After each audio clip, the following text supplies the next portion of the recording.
Quantity, percent weight by weight, weight by volume, volume by volume, उन सारी चीज़ों का मैंने डिस्कशन पार्ट 1 के अंदर कर दिया है। मैं स्टार्ट करने जा रहा हूँ सेकंड पार्ट जो आता है कॉलिगेटिव प्रॉपर्टीज के अंदर। आइए, पहली हेडिंग है colligative property. First heading is colligative property. Colligative property क्या होती है? ऐसी प्रॉपर्टी जो सिर्फ और सिर्फ डिपेंड करती है नंबर ऑफ पार्टिकल्स पर। यहां आप लिख सकते हो the property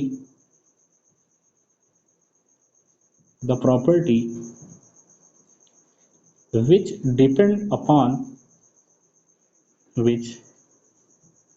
depend upon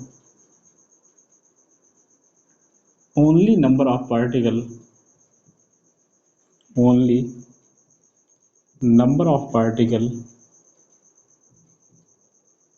not the nature of particle,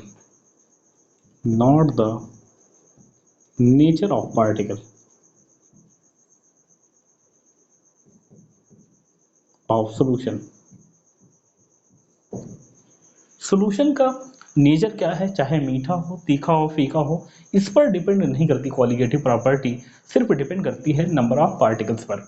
एक चीज़ और याद रखिएगा, कॉलिगेटिव प्रॉपर्टी जो होती है यहाँ पर आप मास का यूज़ नहीं कर सकते, यहाँ पे मोल का यूज़ कर सकते हो, यहाँ पे कंसंट्रेशन यानी मोलरिटी उसका यूज़ कर सकते हो। पहला क्वेश्चन देखिएगा, पहला क्वेश्चन सेम उसी पर है। विच ऑफ द फॉलोइंग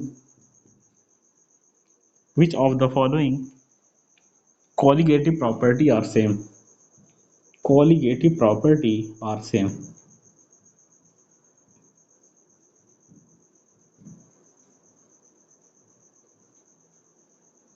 पहला ऑप्शन दिया गया है 1 ग्राम यूरिया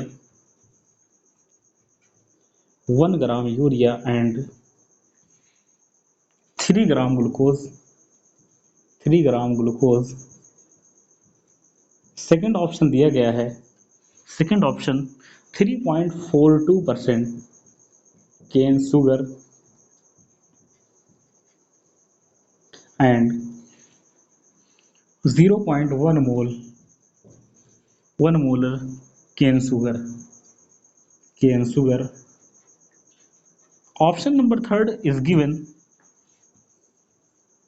6 ग्राम पर लीटर यूरिया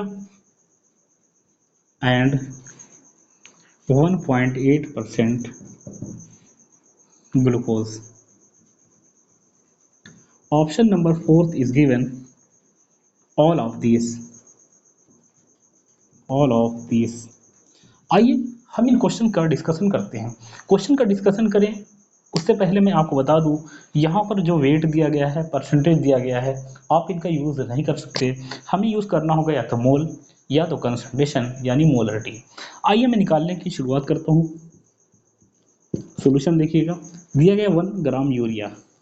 अगर यहाँ पर मैं मोल निकालूँ यानी इज इक्वल टू हो जाएगा wait in gram upon molecular weight, तो 1 अपॉन मॉलिकुलर वेट यूरिया का होता है 60, तो ये हो जाएगा 1 अपॉन 60। ये देखिए मोल आ गए हैं यूरिया के। उसके बाद मैंने मोल निकाले हैं ग्लूकोज के। कैसे निकालोगे? n is equal to weight in gram upon molecular mass 3 upon 180, इसको भी कट करोगे तो ये आएगा 1 अपॉन 60। ये देखिए दोनों के मोल क्या है, आपस में सेम है। अगर दोनों के मोल सेम है तो इसकी कॉलिगेटिव प्रॉपर्टी क्या होगी? सेम। सेकंड ऑप्शन देखिएगा, सेकंड ऑप्शन में कह रहा है 3.42% केन शुगर। मैंने सॉल्यूशन चैप्टर का पार्ट फर्स्ट वहां पर कंसंट्रेशंस के बारे में बताया था कि अगर परसेंटेज दिया जाए, मोलरिटी के अंदर चेंज करना हो तो सिंपली फार्मूला लगाइएगा, molarity into 10, molarity is equal to 10 into percent weight upon molecular mass या मॉलिकुलर वेट।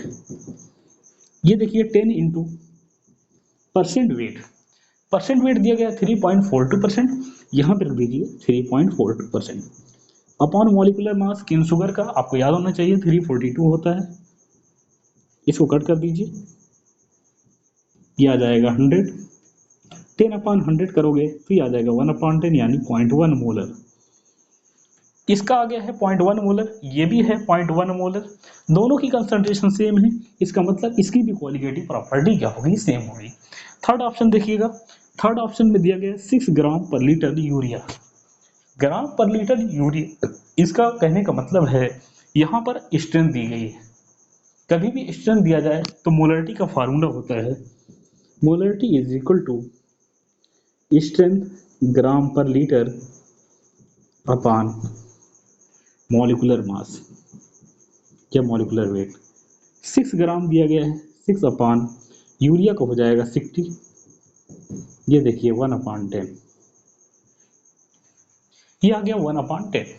यहाँ पे निकालना है 1.8%, तो मोलरिटी इज इक्वल टू हो जाएगा 10 into percent upon molecular weight.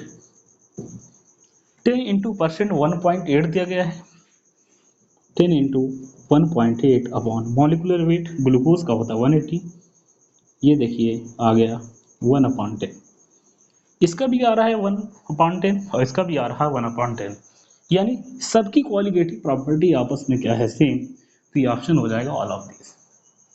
यहाँ पर सिंपली मैंने एक चीज़ बताई आपको कि कंसंट्रेशन से कभी भी आपको देखनी है तो कंसंट्रेशन में मोलरिटी में आप हमेशा देखिएगा, मोल में देखिएगा।